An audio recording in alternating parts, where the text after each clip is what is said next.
두 번째 파트로 조금 좀 설명을 드릴게요. 이제 두 번째 파트는 이제 첫 번째 파트에 의해서 그러면 이런 어려운 그런 질환들에 대해서 현재 어떠한 그런 치료들을 개발해서 현재 환자들한테 적용하고 있는가에 대해서 조금 좀 설명을 드리겠습니다. 예.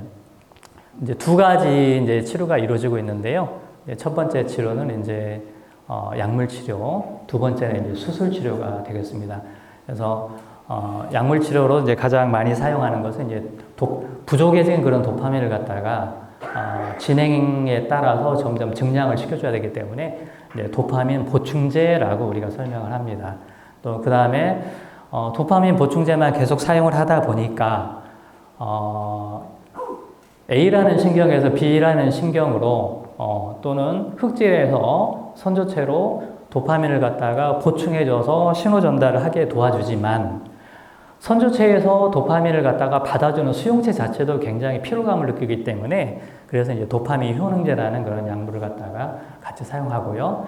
그다음에 파킨슨에서 모든 환자가 떨림이 있는 건 아닙니다. 약 한 60에서 70% 환자분들이 이제 떨림을 이제 경험하는데 떨림이 도파민 보충제로 해결이 되시는 분이 있고 또 해결이 안 되신 분들이 있어요. 그래서 그때 쓰는 약물이 항콜린제를 갖다 쓰게 되고요.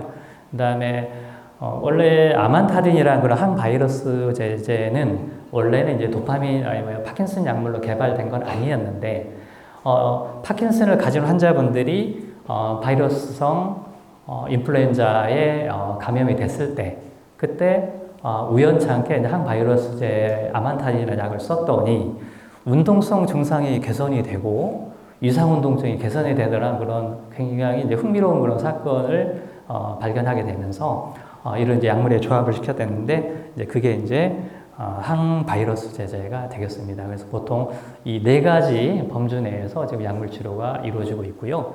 그다음에 이 약물 치료만 가지고는 한계성을 많이 느꼈기 때문에 파킨슨하고 연관된 흑질이라든가 그다음에 또 선조체 부위에 어떤 부수적인 자극을 주었을 때 증상이 개선되지 않을까라는 이제 고민을 하게 되는 거죠. 그래서 이제 나온 이제 방법들이 이제 수술 치료인데 현재는 이제 줄기세포 이식은 아직은 완벽하지는 않습니다. 근데 뇌신부 자극술 DBS는 현재 많이 이루어지고 있고요. 그다음에 또 FUS는 한 8년, 9년 전에 이제 캐나다 밴쿠버에서 국제 이상운동제라는 학회에서 처음 소개됐던 그런 기법인데요. 초음파를 이용해 가지고 우리 초음파를 이용해서 이제 우리 선조체 부분에 있는 영역들을 갖다가 소작을 해서 없앴더니 떨림이 획기적으로 감소하더라.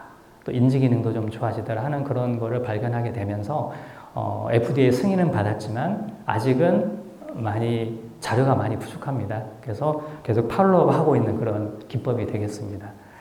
치료들을 이루어졌을 때 그런 약물이나 그런 수술 치료를 했을 때 이게 어느 정도 효과가 있느냐를 또 평가를 해야 되겠죠. 그래서 어떻게 평가가 이루어지냐는 거니 파킨슨에 대한 그런 평가는 UPDRS라는 이제 통합 파킨슨병 척도라는 현재는 이제 265점이 최고점이고 0점은 이제 가장 적은 점. 그래서 265점이 이제 와상 상태에 있는 걸 얘기하고요. 0점은 정상인 부분을 얘기하는데 보통 아무런 치료를 하지 않았을 때 보통 통합 파킨슨병 척도는 진행이 되기 때문에 점점 불편한 가주수가 늘어나는 이런 형태를 이렇게 보이는 거죠. 이게 일반적으로 이렇게 이제 불편한 가주수가 늘어난다는 얘기죠. 그런데 보통 우리 도파민 제제를 약물을 투여했을 때 이제 어떤 형태의 보이냐는 거니 도트 형식을 보이는데 처음에 투여를 하면 0.25년까지는 이렇게 증상이 확 좋아지는 걸 이렇게 볼 수가 있죠. 그런데 0.25개월이 지나고 나면 어떻습니까? 점점 불편한 가주수가 다시 올라가게 되죠. 이렇게. 그래서 이게 이제 치료제가 아니고 이제 증상 완화제라고 우리가 말씀드리는 겁니다. 그래서 0.75년 정도의 이 약물을 한번 중단을 한번 해봤어요. 중단을 해봤더니 어떻습니까? 약물 치료를 하지 않는 거하고 똑같은 형태로 진행이 되는 걸 우리가 알 수 있었었죠. 그런데 만약에 어떠한 치료를 했었을 때 이렇게 나빠지는 게 아니라 조금 천천히 나빠진다. 굉장히 좋은 치료가 되는 겁니다. 이게 이제 우리가 흔히 말하는 이제 치료제에 근접한 그런 치료가 할 수 있는 거죠. 근데 이제 현재 많은 과학자분들이 지금 약물을 개발하고 있는 부분들은 이런 부분도 개발하고 있고요. 오히려 불편한 가짓수가 줄어드는 그런 방향. 그래서 이제 이걸 이제 우리가 흔히 DMT라고 얘기를 하는데요. 이게 이제 근본적인 치료제가 되겠습니다. 그리고 또 하나의 어떤 증상의 약물에 대한 평가라든가 치료에 대한 평가를 하는 것이 이제 상당히 논문에는 이제 많이 이 부분을 많이 평가를 하는데요. MCDI라고 굉장히 중요한 척도인데 이건 어떤 의미냐는 거니 플러스가 된다는 것은 증상이 점점 나빠져서 불편한 가짓수가 늘어난다는 얘기하는 거고 마이너스는 감소한다, 불편한 증상이 감소한다는 얘기죠. 그래서 어떤 기법을 적용을 했을 때 최소 4.63점 이상은 좋아져야만이 이 기법이 치료에 의미가 있다라고 평가를 하는 거고요. 이게 감소했다는 것은 불편한 가짓수가 줄어들었다는 거기 때문에 최소 3.25 정도는 감소해야만이 이 기법이 훌륭한 가치가 있다 평가를 하는 거고 그 다음에 4.63 정도 이상은 플러스 됐을 때 이런 치료 기법을 했을 때 효과가 없다 이런 걸 평가하는 거죠. 실제적으로 아까 말씀드린 바와 같이 이런 파킨슨에는 이렇게 이제 이런 약물들이 이제 주로 사용이 많이 되고요. 그다음에 가장 많이 사용되는 것은 이제 레보도파. 이제 레보도파를 사용하는 건 뭐냐면이 이제 최초에 우리 인류가 1960년에 이제 이 파킨슨 질환을 앓고 있는 사람들이 도파민이 부족하다는 걸 1960년대에 처음 알게 됐죠. 그래서 도파민을 투여를 했는데 효과가 전혀 없었어요. 그래서 이게 왜 효과가 없는지를 보게 되는 거죠. 그랬더니 효과가 없는 이유가 도파민의 전구 물질인 레보도파를 복용했어야 되는데 도파민을 복용해버리니까 이게 우리 뇌의 BBB를 뚫고 뇌 실질로 들어가지 못하는 거죠. 그래서 그때부터 이제 우리 레보도파라는 물질을 사용하게 되는 겁니다. 그리고 레보도파의 효과를 좀 보완하기 위해서 리셉터에 이제 영향을 주는 이제 도파민 효능제를 갖다 사용하게 되는 거고 또 어렵게 BBB를 뚫고 레보도파가 뇌 실질 안에 흑질로 들어갔는데 거기서 여러 가지 효소에 의해서 너무 빨리 분해가 돼버려요. 그래서 그 분해되는 거를 좀 천천히 분해해야만이 오랫동안 약효가 지속이 되기 때문에 그 역할을 이제 빠르게 분해를 하는 게 이제 마우비인데 마우비의 역할을 갖다가 억제하는 것 갖다가 우리가 마우비 억제제라고 합니다. 콤트라는 작용에 의해서도 또 레보도파가 말초하고 뇌 실질 내에서 분해가 돼 버립니다. 그래서 이제 콤트 억제제도 사용을 하는 거고요. 그다음에 이제 특이하게 이제 떨림이 너무 심한 경우에 이제 항콜린제를 갖다가 이제 투여함으로써 떨림을 잡아주는데 항콜린제의 의미는 어떤 거냐? 우리 몸에 신경전달 물질이 크게 이제 중요한 게 4가지가 있어요. 그래서 도파민하고 아세틸콜린하고는 균형을 맞추는 균형을 많이 가지고 있어요. 근데 그 균형이 깨졌을 때 떨림이 더 많이 나타나기 때문에 도파민 수치가 어차피 떨어졌기 때문에 아세틸콜린이 너무 높아버리면 균형이 안 맞잖아요. 그래서 아세틸콜린을 조금 억제해 주는 거죠. 그럼으로써 이제 떨림을 줄여주는데 문제는 잘 아시고 계시겠지만 이제 아세틸콜린은 우리 인지 기능을 향상시키는 굉장히 중요한 신경전달 물질이거든요. 그래서 좀 양면에 좀 그런 면이 있습니다. 그래서 이제 항콜린제를 투여할 때 치매 가능성이 높기 때문에 인지 기능이 없는 사람한테 투여하는 게 원칙이에요. 항콜린제를 투여할 때는 간이 MMSE라 그래서 우리 간이 치매 검사를 가능하면 자주 하면서 쓰는 것이 이제 원칙이 되겠습니다. 모든 사람의 발병 연령이 다르고 증상이 조금씩 다를 수 있는데 일괄적으로 레보도파만 쓰느냐 이제 그거에 대한 기준이 어느 정도 나와 있는데요.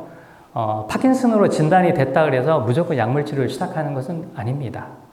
파킨슨으로 진단을 받았는데 일상생활을 내가 유지하는데 전혀 문제가 없다. 그러면 약물 치료를 바로 시작하지 않을 수도 있습니다.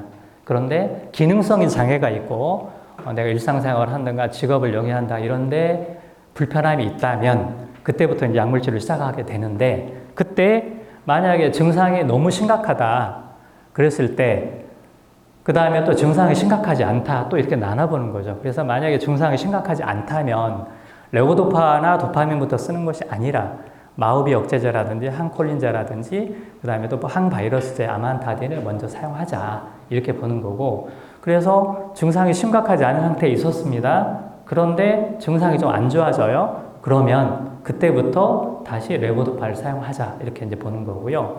그 다음에 또 진단 받았는데 증상이 많이 좋지 않고 그렇지만 그러면서도 또 현재 직업을 영위하는 데 있어서 많이 불편함이 있다. 그랬을 때는 60세 이상이냐 60세 이하냐를 또 다시 한번 생각해 보면서 60세 이상이라면 이때부터 바로 레보도파를 바로 쓰는 것이 원칙이고요. 그다음 60세 이상이라 하더라도 증상이 그렇게 심각하지 않다면 이렇게 도파민 효능제부터 사용을 하고 진행 양상에 따라서 약물의 증량 또는 횟수의 증가, 그다음 가지수를 조금씩 추가하는 방향으로 이루어지는 것이 현재 파킨슨 치료 위한 그런 약물 치료의 어떤 기본이 되겠습니다. 그렇다면 여러 가지 약물의 종류가 있는데 그 약물의 어떤 그런 가중치는 어느 정도 되는 것이냐. 도파민 제제와 도파민 효능제와 그 다음에 마후비 억제제는 어느 정도의 효과의 가중치가 있는 것인가에 대한 또 연구가 많이 이루어졌었고요. 왜냐하면 이런 연구가 있어야만이 어떠한 약물을 추가할 것인가에 대해서 기준이 있어야 되거든요. 그래서 그런 기준을 만들어준 그런 표가 되겠고요. 여기 우리 대정병원에서 혹시라도 약물 투여하실 때 좀 참고하셨으면 좋겠습니다. 그래서 레보도파의 효과를 갖다가 7 내지 8 정도의 그런 효과로 본다면 도파민 효능제는 약 한 1.5에서 1.7 정도 되는 도파민 효능제에 비해서 레보도파는 1.5에서 1.7 정도 그 정도의 어떤 그런 가중치가 있는 거고요. 그 다음에 마후비 억제제는 2 내지 3 정도가 있는 거겠죠. 그래서 만약에 어떤 파킨슨 환자가 내원했을 때 약물을 투여하지 않기는 좀 그렇고 약물을 써야 될까 이 정도 수준이다 그러면 도파민 효능제보다는 마후비 억제제를 먼저 써줘야 되겠죠. 여기부터 쓰면은 나중에 허니문 기관이 빨리 무너져 버리기 때문에 마후비 억제제부터 쓰자. 그 다음에 도파민 효능제, 그 다음에 레보도파 제제를 써보자. 이런 그런 순서의 흐름들을 보면서 약물들을 이제 처방하게 되는 겁니다. 그런 4가지, 5가지 유형의 약물들을 쓴다 해서 파킨슨하고 관련된 모든 증상들이 개선이 되느냐? 또 그렇지는 않습니다. 그래서 그렇지 않은 그런 증상들이 여러 가지가 있는데 이렇게 보행의 어떤 불안정성이라든가 동결이라든가 또 언어장애라든가 또 인지기능장애, 그 다음에 상당히 피로들을 많이 호소하시는데 피로도라든지 또 수면장애, 그 다음에 자율신경장애, 그 다음에 성적인 기능장애, 그 다음에 또 감각장애 이런 부분들은 실제 메디케이션 가지고 해결이 안 되는 경우가 상당히 많이 있죠. 그래서 약물에 대한 그런 부분들을 보면 이 도표를 보시면 처음에는 보통 3번 정도 이렇게 3회 정도 투약하는 것이 이제 기본적인 부분이 되겠습니다. 그런데 여기 면적을 보시면 이 면적이라는 것은 이 약물이 작용할 수 있는 시간을 이제 나타내는 거예요. 그리고 밑에 화살표는 하루에 몇 번 정도 투여를 하는 것이냐 이걸 보이는 거고요. 근데 여기 그림을 보시면 처음에 허니문 피어리드에서는 허니문 기간에서 3년에 5년 정도 보는데 이 기간 동안에는 약물 투여를 했을 때 대체적으로 우수한 효과를 이제 발휘하는 걸 우리가 다 알 수가 있고요. 그런데 시간이 좀 지나서 3년에서 5년이 지난 다음엔 보면 약물의 효능을 나타내는 그런 기간이 상당히 짧아진 걸 우리가 볼 수 있습니다. 그리고 약물 투여를 이제 4번 정도 이 정도 평균적으로 올리는데 이렇게 약의 어떤 효과들이 지속이 되는 것이 아니라 올라갔다가 바로 내려오는 걸 볼 수가 있죠. 그래서 한 번 더 늘려서 이렇게 주는 거죠.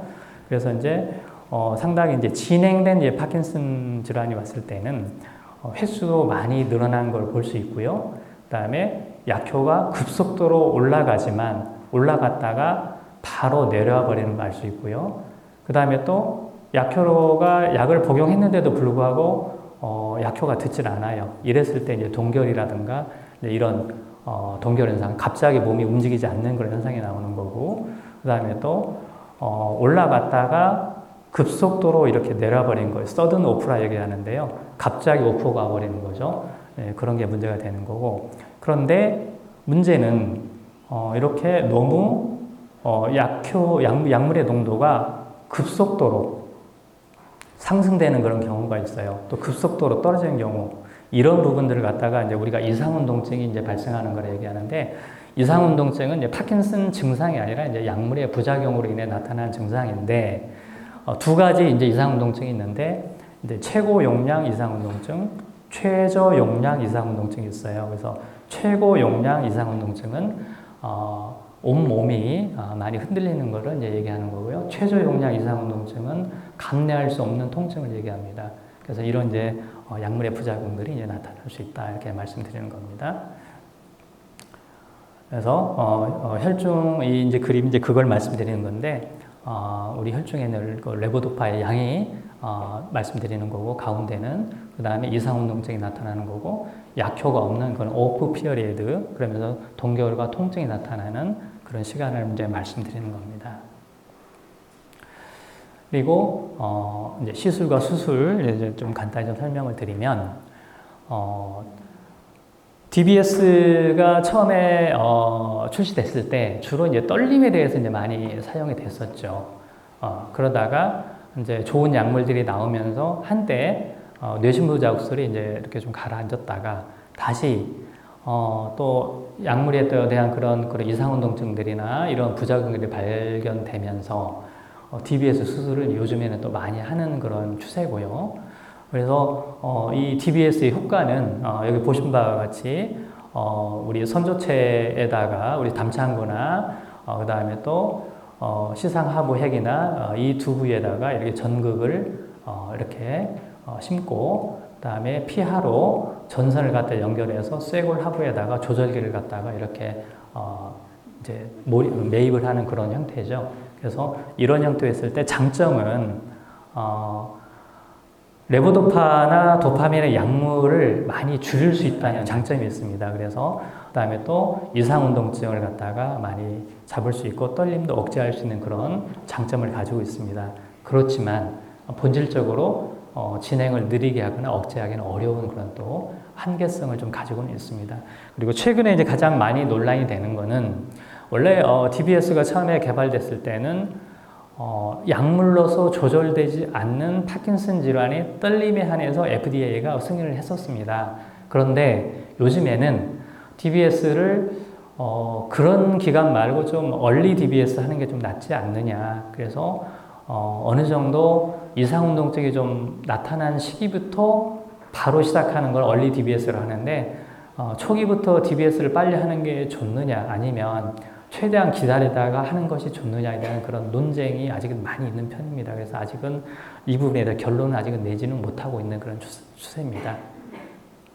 그리고 DBS는 뇌에 전극을 심는 그런 침습적인 그런 이제 수술인데, 이런 단점을 보완하기 위해서 고밀도의 어떤 초음파, MRI 가이드로 해서 정의적으로 명확한 그 위치를 선정한 다음에 포커스 울트라사운드를 갖다가 쏘면, 그러면 그쪽에 있는 신경세포가 소작이 되면서 떨림을 효과적으로 억제할 수 있더라. 라는 이제 이런 부분들은 DBS 단점을 좀 보완하기 위해서 나온 게 이제 FUS인데요. FUS는 이런 장단점을 많이 가지고 있습니다. 개두술을 하지도 않고 장치 이식도 하지도 않고, 그렇지만은 부작용으로서 편측의 감각 이상이 좀 나타난다든지 또 보행장애가 나타나는지라는 그런 또 우려들이 좀 제기가 되고 있고요. 그 다음에 DBS에 비해서 FUS 같은 경우에는 지금 역사가 좀 그렇게 길지 않기 때문에 여기에 대한 그런 케이스들이 많지 않기 때문에 이 케이스를 많이 모아서 이거의 장단점을 현재는 이제 분석하고 있는 그런 상태입니다. 이런 이제 침습적이고 그 다음에 약물 치료 이런 부분에 비해서 새로운 또 학설이 이제 도입되고 있는데, 원래 신경세포라는 것은 한번 죽으면 살아나지 않기 때문에 이런 문제점들이 이제 발생되는 건데, 신경세포가 죽었을 때 그 주변에 있는 신경세포들이 적절한 자극이 가해진다면 죽었던 신경세포가 했었던 역할을 근처에 있는 신경세포들이 같이 해낼 수 있지 않을까라는 이제 가설이 이제 신경의 가소성입니다. 그래서 신경 가소성에 기초를 두고 이제 신경 가소의 기초를 두고 이제 좋은 그런 기법들이 요즘에 이제 상당히 많이 나오고 있습니다. 이런 폰즈라는 그런 기계인데요. 이게 이제 이 폰즈는 이제 스스로 치유하는 뇌라는 노만 데이지라는 분이 이제 처음으로 여러 가지 논문을 썼고요. 그래서 굉장히 간단한 방법이지만 어느 정도 신경의 가소성을 유발함으로써 우리 중추신경계를 효과적으로 한번 조절해보자라는 그런 가설에서 이제 나온 건데요. 그래서 미국에서는 지금 이 폰즈라는 그런 이런 기기를 사용해서 여기 이제 이 면이 이제 혀에 접촉하는 거예요. 그래서 우리 뇌는 상당히 복잡합니다. 복잡하고 견고합니다. 그래서 우리 삼중 구조막에 우리 메닝지스에서 쌓여져 있고 그 다음에 단단한 우리 스컬뼈로 이렇게 있기 때문에 자극을 하기가 쉽지 않아요. 그런데 우리 뇌에서 나오는 12개 가지 신경 중에서 이제 우리 서린신경이 나와 있고 서린신경은 혀에 분재하고 있기 때문에 혀에 이런 자극을 주는 거죠. 이 기기를 통해서. 그래서 이런 식으로 우리 서린신경은 우리 3차 신경과 안면신경의 분지를 갖다가 같이 공유하고 혀에 특정한 주파수를 갖다가 지속적으로 전해준다면 기저핵과 흑질과 대뇌 피질에 있는 그런 신경세포들의 신경의 가소성을 유발할 수 있을 것이다 라고 생각을 하는 거죠. 그래서 미국에서는 현재 이 기기를 상당히 많이 사용하고 있는 걸로 이제 그렇게 알고 있습니다. 그래서 DBS 같은 경우는 침습적으로 이렇게 어떤 기구를 갖다 삽입을 하는 데 비하여 폰즈 같은 경우에는 이렇게 쉽게 적용할 수 있다는 그런 장점이 있습니다. 그렇지만은 효과에 대해서는 아직은 많이 검증되고 있는 단계라고 말씀드릴 수 있습니다. 그리고 그 다음으로 이제 말씀드릴 것은 이제 이 침구요법인데요. 이 침에 대한 침과 파킨슨에 대한 연구는 엄청나게 많은 그런 데이터베이스가 상당히 많이 쌓여 있고요. 연구가 많이 이루어지고 있습니다.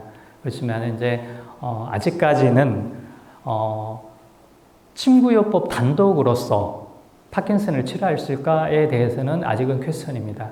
왜 그러냐면 지금까지 이루어진 모든 연구들이 기존의 치료를 하면서 침구요법을 플러스해서 하는 연구이기 때문에 이 부분에 대해서는 완벽하게 말씀드릴 수는 없는 거죠.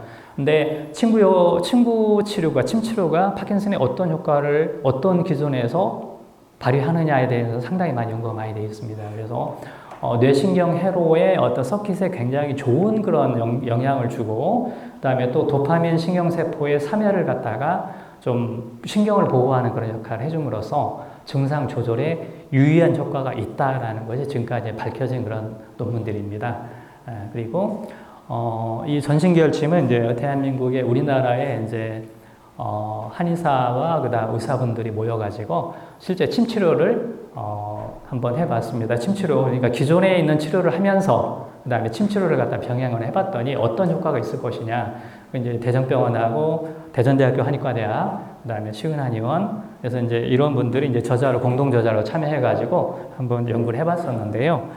그랬더니 이제 결과가 이제 전신계열침이라는 침은 이제 한두 가지 이 파킨슨이라는 그런 그 퇴행성 뇌질환에 한두 가지의 그런 침치료 한다고 해서 과연 효과가 있을 것이냐는 그런 의문을 두면서 작탁법과 이런 다양한 신경하고 연결된 그런 여러 가지 혈자를 갖다가 같이 동시에 자극을 했을 때 뇌신경에 궁극적으로 영향을 줄 것이라는 그런 가설을 한번 세워봤고, 그러면 실제 효과가 있었느냐 한번 검증을 해봤는데 실제 침치료를 해봤더니 통합 파킨슨병 척도 UPDRS가 이렇게 유의적으로 감소하는, 즉 증상의 불편한 가지수가 줄어드는 그런 효과가 볼 수 있었고요. 또 하나 또 고무적인 것은 파킨슨 환자분들이 이제 10년 이쪽을 지나게 되면서 자율신경 장애 증상들이 상당히 많이 출현하게 되면서 침 흘림이라든지 변비라든지 온도 조절 장애라든지 뭐 절박류라든지 이런 이제 문제점들이 발생하는데 우리 교감신경 부교감 중에 LFHF가 유의미하게 6점대까지는 올라가지 6점대를 정상으로 보는데 유의미하게 호전되는 경향을 보였다. 그래서 침구 치료에 이제 국내에서 최근에 발표된 논문 결과를 좀 말씀드리고요. 그다음에 침구 치료를 침치료를 갖다가 보통 입원하거나 매일 뭐 한방병원이나 병원에 치료를 받을 수 있는 게 아니기 때문에 스스로도 효과가 있는 그런 혈자리를 갖다가 눌러보는 그런 건 어떠냐. 그런 부분에서 이제 지금까지 파킨슨의 효과가 있는 혈자리에 대한 그런 어마어마한 연구들이 많이 있었어요.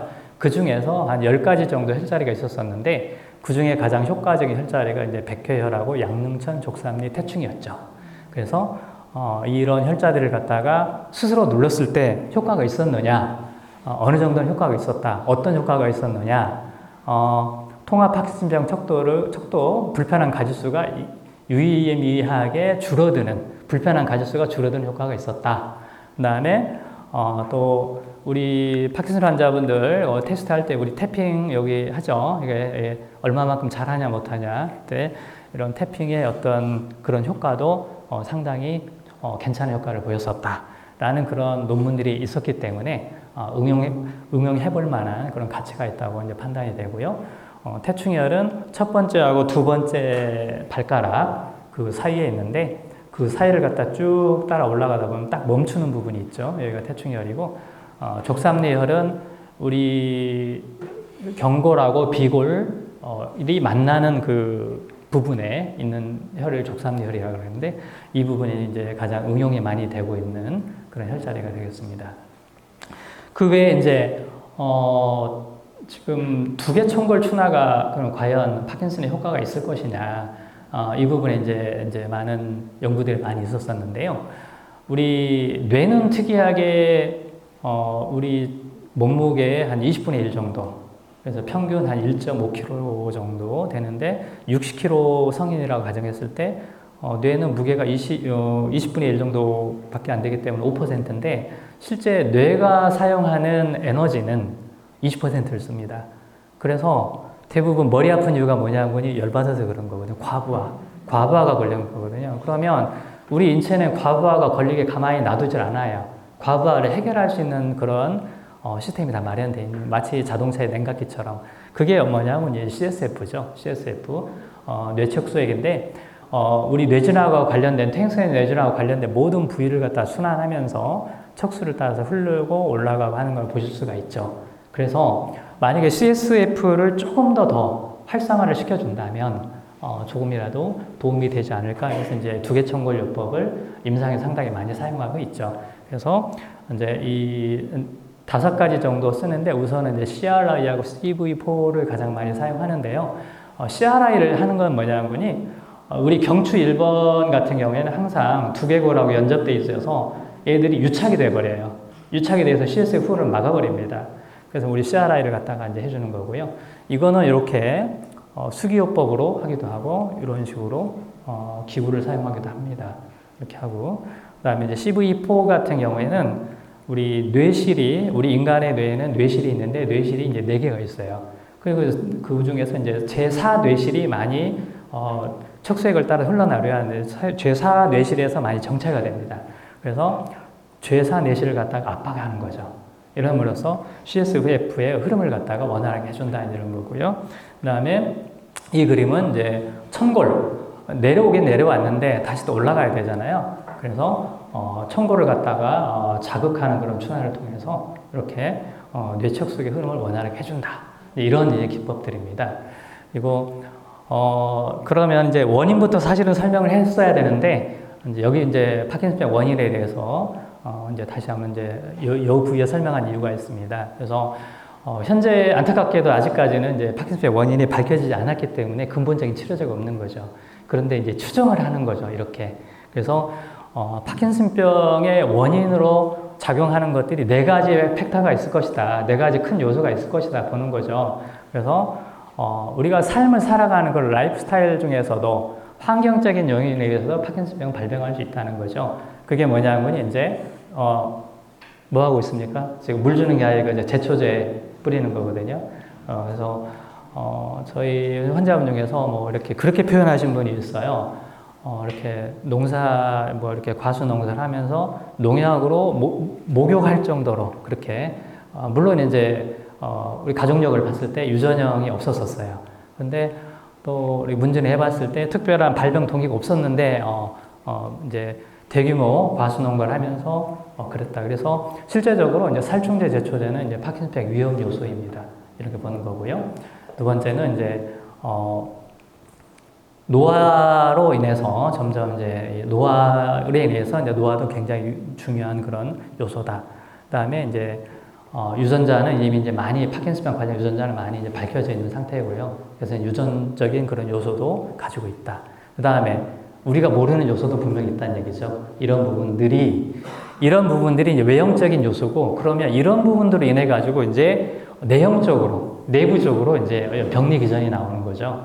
그래서 신경의 이런 네 가지 요소들이 이제 신경의 염증을 일으키면서 과도한 속도로 이제 신경세포가 죽을 것이다. 그래서 신경염증이 왜 일어나느냐? 우리가 잘 알고 있는 이제 활성산소의 증가로 인해서 이제 신경염증이 발생하는 거고요.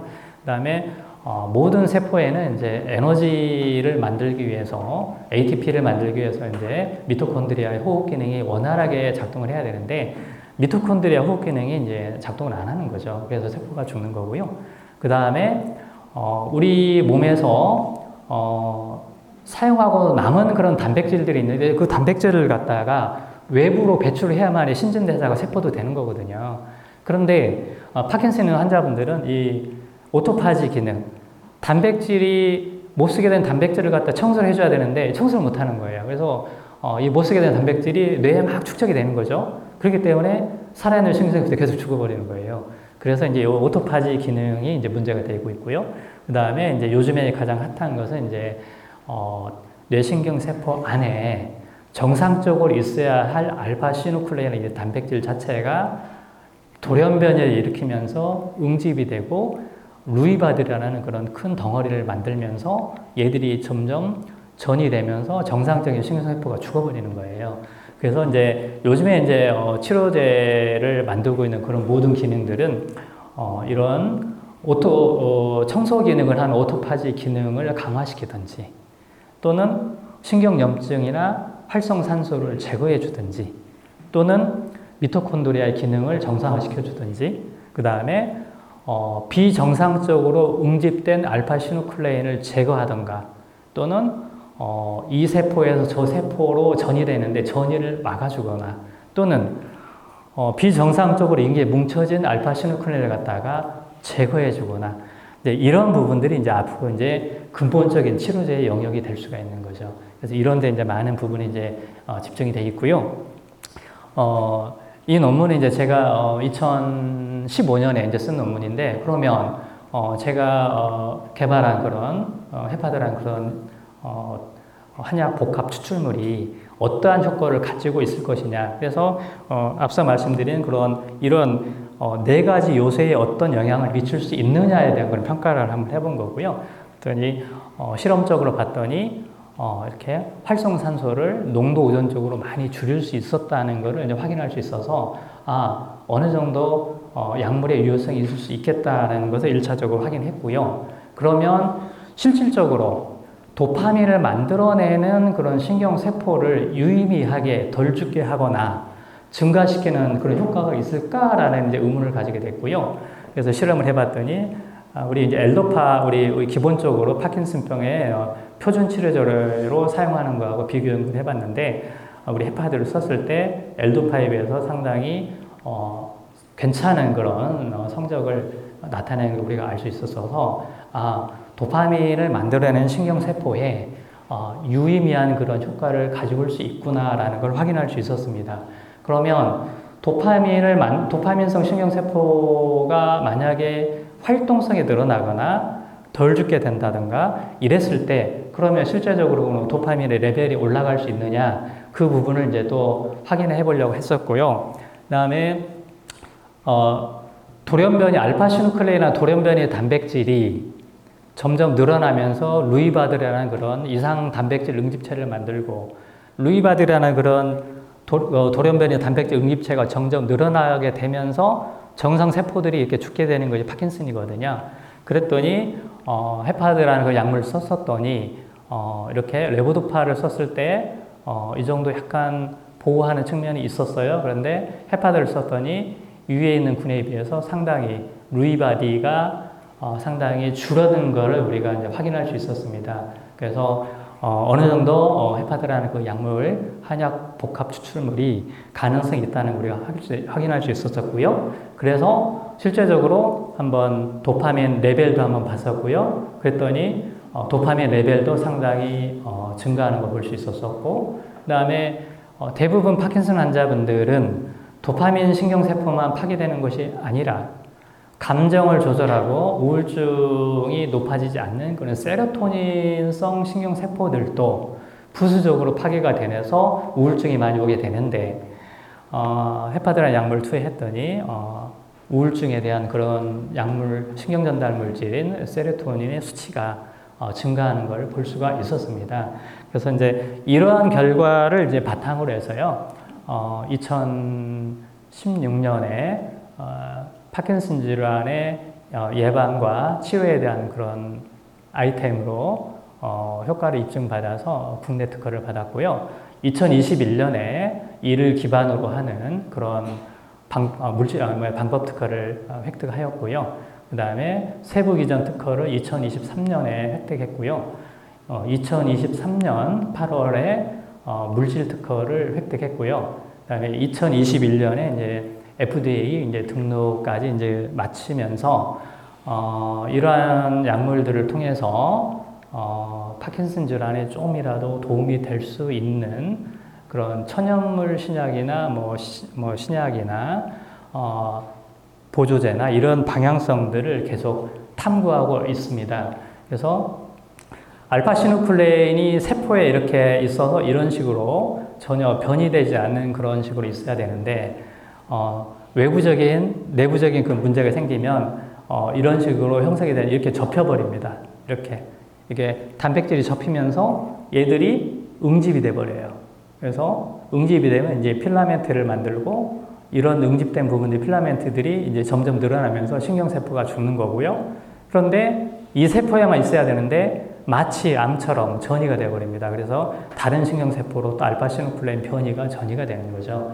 그래서 만약에 이런 약물들을 통해서 이렇게 잘못 접히는 부분을 갖다가 막는다든지, 또는 응집된 것을 갖다가 제어한다든지, 또는 전이되는 걸 갖다가 면역 반응을 통해서 억제한다든지 이런 부분이 된다면 훌륭한 그런 파킨슨 치료제가 될 수 있을 것이라는 그런 가설들을 많이 현재 세우고 있습니다.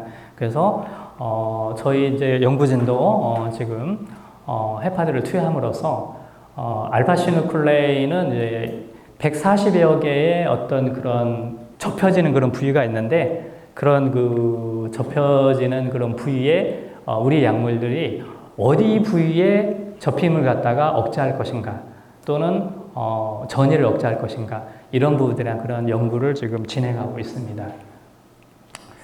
네, 그래서 아까 막 봤던 그림들인데 실제적으로 그런 치료 효과가 있으려면 이런 식으로 진행이 되는 부분들인데, 이렇게 진행을 조금이라도 느리게 할 수만 있다면 굉장히 훌륭한 치료를 할 수가 있는 거죠. 그래서 실제 저희가 이제 치료한 여러 가지 케이스들이 있는데, 이제 이렇게 우상향돼야 되는데, 이렇게 전체적인 통합 파킨슨병 척도들이 이렇게 1, 2, 3, 4번 공이 전부 다 이렇게 내려가는 부분들을 볼 수 있는 이런 여러 가지 케이스들이 있었습니다. 그리고 현재까지는 이제 전 세계적으로 이제 파킨슨병에 대한 완치가 아직은 어려운 편입니다.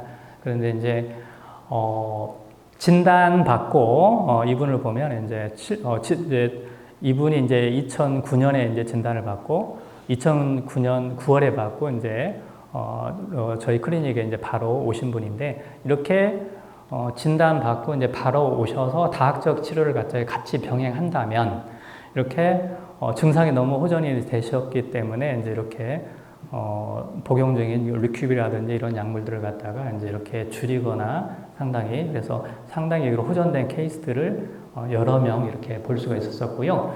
그다음에 현재 이 논문이 현재 지금 이런 특이한 그런 의성에 대해서 지금 케이스 리포트로 지금 제출을 하려고 지금 하고 있는 그런 상태입니다.